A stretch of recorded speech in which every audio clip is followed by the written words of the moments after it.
오늘 대선 하루 전이라 많이 묻혔지만 어버이날입니다. 요즘 세태가 많이 변해서 효도를 사자성어로 하면 계좌이체다 이런 우스갯말도 있던데요. 네, 그런데 부모 세대와 자녀 세대가 이 효에 대해서 상당히 다른 생각을 하고 있는 것으로 나타났습니다. 이호선 한국노예상담센터장과 함께 알아보도록 하겠습니다. 어서 오십시오. 안녕하세요. 효도의 시작은 계좌이체가 맞나요? 맞습니다. 계좌이체의 시작이고요. 네, 전화도 드리고 또 찾아뵙기도 하고 뭐 순서는 바뀌어도 되는데요. 일단 계좌 이체부터 시작하면 부모님들이 기뻐하실 겁니다. 저희가 재밌는 사진 한 장, 우스갯소리로 준비했지만 한번 볼까요? 자, 실제 판매가 되고 있는 오늘 실제 판매가 되고 있는 겁니다. 저희가 화원 주인의 허락을 받고 사진을 게재하고 있는 겁니다. 카네이션을 10,000원짜리가 한 장 한 장 다 감싸고 있고요. 오른쪽도 10,000원짜리입니다. 야, 받으시면 정말 재미삼아 받으시면 기분 좋을 것 같아요. 네. 진짜 부모님들이 저걸 가장 원하시고요. 정작 진짜 부모님이 원하시는 건 뭘까요? 일단은 가장 원하시는 건 아니겠지만 저렇게 준다면 나쁘진 않겠죠. 그럼요. 그렇고 그럼에도 불구하고 그냥 택배로 보내는 게 아니라 내 아들이 와서 그 따뜻한 손으로 센스 있게 전달을 해준다면 아마 그거야말로 최고의 선물이 아닐까 싶어요. 우문현답이네요. 우문현답. 네, 재미있는 집계 결과가 있더라고요. 지난 10년간 효행상이 가장 많은 지역을 살펴봤더니 부산 1위, 전남 2위, 서울, 강원 이런 순이었는데 이게 무슨 특별한 이유가 있을까요?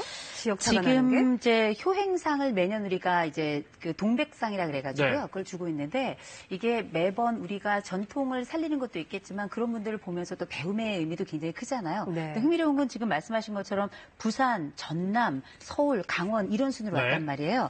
근데 전반적으로 볼 때는 뭐 완전히 확연하게 갈라서는 건 아니지만 그럼에도 불구하고 어느 정도 보면 보수적 전통이 아직은 좀 살아있고 이른바 효운동이라는 게 조금 더 활발하게 일어나고 있는 지역에서 이런 효행상이 조금 더 많이 나오고 있다. 이렇게는 일단 분석이 가능할 것 같고요.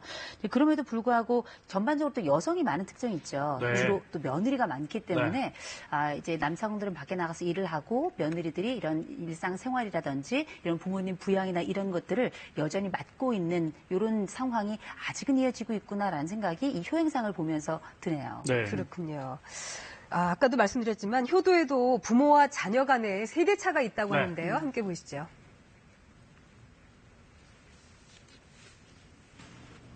고맙네. 엄마, 우리도 상품권 준비했어. 어머나, 니들 빚 갚느라 힘들 텐데 뭐 이런 걸 고맙다. 약속해요, 어머니. 금액이 문제겠니? 니들 마음이 중요한 거지. 뭐야, 진짜 얼마 안 되잖아? 달랑 10,000원짜리 석자. 이것들이 누굴 놀리나? 막내 동생, 나는 그렇게 생각해. 효도는 셀프라고. 너? 우리는 우리대로 어버이날에 대한 계획이 있으니까 우리가 알아서 할게. 셀프로. 제가 어른들께 드리는 선물 하나씩입니다. 잘 뽑아주세요. 응? 어머니부터 뽑으세요. 그럴까? 아유, 가만있어 보자. 어떤 걸 뽑을까?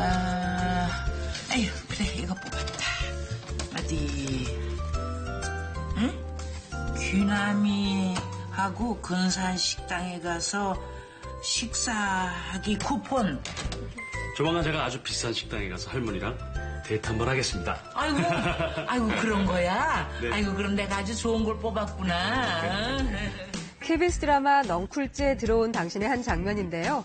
세세한 마음 씀씀이가 상품권을 대체할 수 없다며 셀프 효도의 극치를 보여준 점에서 높은 평가를 받았죠. 그렇다면 과연 부모와 자녀가 생각하는 효도란 무엇일까요? 조사 결과가 있죠? 네, 한국보건사회연구원이 조사한 결과에 따르면 부모는 자주 찾아오는 것, 전화 안부 등 정서적 지지를, 반면에 자녀 세대는 부모 간병과 경제적 부양을 꼽았습니다.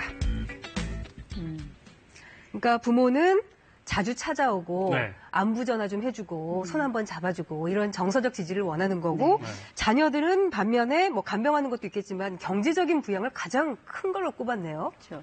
이게 우리가 그 부모하고 자식이 같은 드라마 보고 울고 같은 코미디 보고 웃는 것 같아도 네. 사실 생각이 여전히 좀 차이가 나는구나라는 걸 우리가 알 수 있죠. 네. 부모 세대들 같은 경우에는 이번에 그 한국보건사회연구원에서 나온 결과를 보면 심리 정서적인 가치를 더 우위에 두고 있구나. 결국 돈도 좋지만 내 자식에게 이런 온도를 느끼고 싶은 감정이 굉장히 큰 것이고 또 자녀들 같은 경우에는 그래도 뭐니 일단 입에 네. 풀칠하고 그다음에 현실적으로 뭔가 뿌듯하게 남는 게 오히려 부모님에게 더 낫지 않을까라고 하는 현실적 가치를 굉장히 중시하고 있는 건데요. 네. 이번에 연구에서 참 흥미로운 것 중에 하나가 뭐냐면 지금 부모 세대들 이야기를 들어봤더니 자녀들이 정기적으로 방문할 때 그 가치를 월 1,000만 원 정도의 현금 네. 이렇게 정도로 판단하실 정도로 네. 자녀들에 대한 이런 간절함, 그 온도에 대한 그 아주 그 간절함이 여전히 나타나고 있다는 그 겁니다. 정도일 줄은 네. 몰랐네요. 네네. 네. 그러니까 지금처럼 뭐 미세먼지 많고 이럴 때 어머니 뭐 목은 괜찮으세요? 이렇게 전화 한 그렇죠. 통하는 게 매우 중요하다 이 말씀이시죠? 매우 중요하죠. 그러니까 네. 안부 전하고 그다음에 요새 저 이렇게 지내고 있습니다. 네. 어머니가 묻지 않아도 아버지가 체크하지 않으셔도 네. 말씀드리고 또 한 가지는 이제 가끔 질문하시는 거예요. 네. 뭐 어떤 색깔 좋아하세요? 그래서 동네 그 미장원의 아줌마 여전하세요? 뭐 이런 질문들. 네. 왜냐하면 누구도 노인들에게 질문하지 않아요. 네. 그런데 그게 바로 내 부모님들이라는 거죠. 그래서 정기적인 방문 그게 안 되더라도 가끔 전화하셔가지고 일주일에 한 번 이렇게 알람 해놓으면 되거든요. 네. 그래서 전화 드린다면 그것만큼 부모님들 마음에 뿌듯함과 기쁨을 드리는 일이 또 있을까 싶어요. 어르신들 상담해 보시면 구체적으로 어떤 불만들 많이 나와요? 일단 전화 안 한다는 거죠. 네. 그리고 특별히 요새는 또 아이들, 손주들 많이 키워주시잖아요. 네. 크고 나서 애들 다 크고 나면 이제 어른들 표현 그대로 쓸게요. 쌩까더라. 네. 모른 척 하더라. 네. 그게 그렇게 섭섭하더라. 근데 그 얘기 뭐냐면 어떤 공로를 인정받고 싶어서가 아니라 그래도 내가 부모로서 나도 사랑받고 싶다. 너희들에게 관심받고 싶고 여전히 우리도 살아 숨쉬고 있고 이런 부분들을 니네들이 가끔씩 확인해 줬으면 좋겠다라고 네. 하는 관심에 대한 간절한 표현이 부모님들에게도 분명히 있다는 거죠. 네. 이건 어떻습니까? 바쁘니까, 애비 바쁘니까 전화하지 마라. 또 뭐 좀 도와드릴 건, 그런 거 없다. 네, 괜찮다. 몸 좀 어떠시냐고 물어보면, 나 무릎 다 나았다. 근데 약은 또 드시잖아요. 그쵸. 그러니까 좋은 게 아니신 건데. 네, 그게 이제 참 놀라운 게 그 자식을 키울 때는 자식이 청개구리고요. 네. 자식이 나이가 들면 부모가 청개구리입니다. 네. 그래서 가능하다면 이 부모님들이 난 괜찮다 하시지만 제가 입간판을 어떤 간판을 봤더니 이렇게 써 있더라고요. 난 괜찮다 효도 여행 이렇게 네. 써 있더라고요. 그 얘기 뭐냐면 괜찮다 말씀하시는 거는 우리 자녀 세대들이 얼마나 힘들고 팍팍한 살림인지 알기 때문에 말씀하시는 거지만 그럼에도 불구하고 이런 심리적인 접촉이나 끊임없는 관심은 우리에게 계속 가져달라. 네. 다만 너희들이 너무 걱정할 것 같으니 이렇게 말은 하지만 네. 사실은 괜찮다 하지만 그건 괜찮다는 게 아니라 네. 너무 걱정은 하지 말아다오 네. 라고 하는 일련의 안심시키는 과정이라고 보셔야 될 것 그러니까 같아요. 일종의 그게 네. 선한 거짓말이잖아요. 그쵸. 근데 그거를 액면 그대로 믿고 정말 괜찮으시구나 하고 넘어갈 수도 있는데 어떤 것들을 좀 알아두면 좋을까요? 평생 말 안 듣다가 이때만 말을 잘 듣더라고요. 네. 참 희한하게. 부모님이 괜찮다 그러면. 그렇죠. 네. 그래서 우리 부모님들이 일단은 괜찮다고 하실 때에도 반드시 제가 아까 말씀드렸죠. 질문 드려야 돼요. 안부를 여쭙는 것. 또 괜찮다 하더라도 우리가 왜 필요한 경우에 꼭 해야 되는 뭐 건강검진이라든지 이런 네. 것들은 반드시 챙겨야 되고요. 괜찮다 하지만 정기적인 방문하시고 괜찮다 하지만 정기적으로 전화드리고 네. 그다음에 가끔 이제 우리가 조금 어색하지만 아버지 보고 싶어요.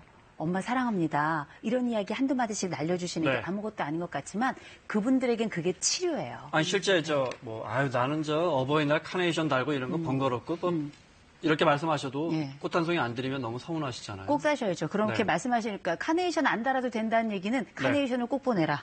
이런 말씀이라고 생각하시면 될 것 네. 같습니다. 말씀을 계속 들을수록 딸로서 며느리로서 굉장히 부끄러워지고 찔리는데요. 이렇게 시대가 변하면서 사실 이제 부모님들 어버이날 드리는 선물, 부모님들이 선호하는 선물도 굉장히 달라지고 있다고 합니다. 화면 보시죠. 50년대 당시 어머니 날의 모습입니다. 장한 어머니들로 선정된 어머니들이 표창을 받는 모습인데요. 50년대까지는 어버이날이 아니라 어머니 날이었습니다.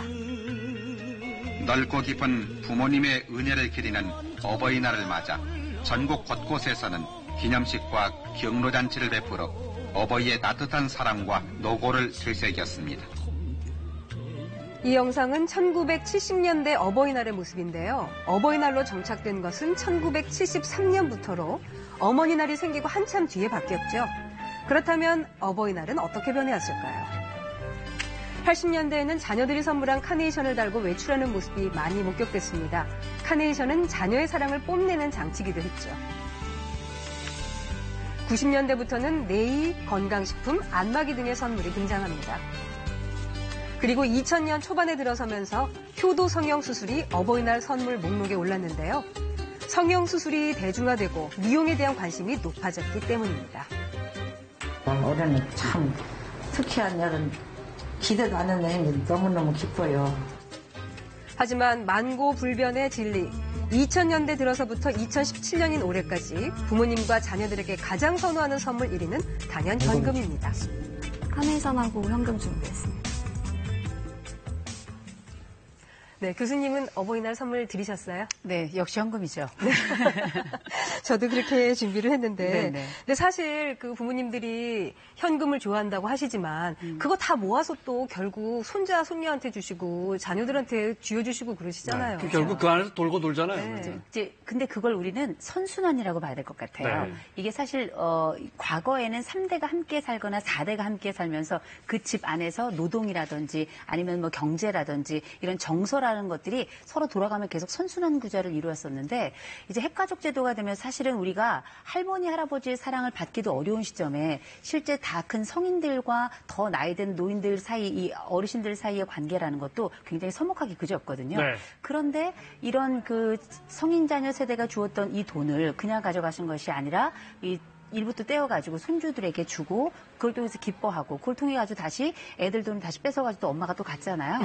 이런 과정들은 우리가 어떻게 보면은 뭐 재미있는 농담처럼 들릴 수 있겠지만 이게 과거에 오랫동안 유지되었으나 현대에는 잘 나타나지 않았던 이런 네. 서로를 돌보면 상호 돌봄의 관계가 요 시기에 아주 집중적으로 나타나게 되는 거죠. 네. 자, 가정의 달입니다. 부모 자식 간에 대화 잘하는 법 좀 알려주십시오. 중요하죠. 이게 이 대화라는 게 왜 중요하냐면 이 심리적 부양입니다.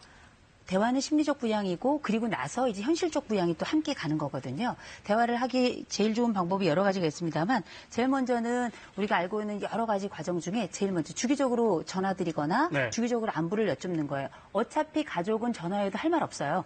별로 많지 않습니다. 그러나 할 말이 없으나 전화해서 묻는 집이 있고 네. 할 말이 없다고 전화를 안 하는 집이 있는데 놀라운 건 할 말이 없어도 전화를 하는 집은 행복하고 훨씬 더 화목도도 또 높고 자꾸 전화 안 하면 더 할 이야기가 없죠. 맞아요. 그렇죠. 네. 거기다가 심지어 그렇게 그 대화가 자주 일어나고 의무적이라도 일부 전화를 하는 분들은 아이들의 지능도 높습니다. 참 놀라운 결과가 많이 있는데요. 네. 그래서 일단은 뭐 우리가 뭐 다른 건 잘 모르겠지만 경쟁하지 못하더라도 전화 가끔 드리고 경쟁하지 않더라도 일부러라도 찾아가겠다는 립 서비스라도 하고요. 네. 그다음에 때 돼서 특별히 어버이날 같은 경우엔 반드시 목소리 들려드리고 네. 목소리만 들려드리는 게 아니라 언제 꼭 찾아뵙겠습니다. 이런 모종의 약속이라도 해드린다면 부모님들은 어차피 그 사랑과 그 기대 가지고 사시는 거거든요. 네. 꼭 한번 하셨으면 좋겠습니다. 반대로 부모가 자녀에게 해서는 가정의 날에 해서는 안 되는 말, 많이 있죠. 자녀가 부모에게 삼가해야 할 말 알려주시면요. 예, 몇 가지가 있는데 네. 일단은 우리 부모님들 자녀에게 하지 말아야 될 거. 난 괜찮다. 네. 안 괜찮습니다. 난 괜찮다 하지 그렇게 말하면 마시고요. 안 되는 거예요. 또 기껏 키워놨더니 네. 이런 얘기 하시거나 네. 아니면 형제들 간에 네 형은 뭐 이런 차별이나 네. 아니면은 비교 이런 난 거 괜찮다. 조심하셔야 될 것 같아요. 솔직히 말하는 게 훨씬 좋다. 그렇죠. 네. 난 괜찮지 않다 이렇게 말씀하시는 게 네, 낫고요. 네. 나중에 아이들이 헷갈려 하거든요. 네. 또 자녀가 대신에 또 부모에게 하지 말아야 될 건 네. 뭐냐. 상관하지 마세요. 네.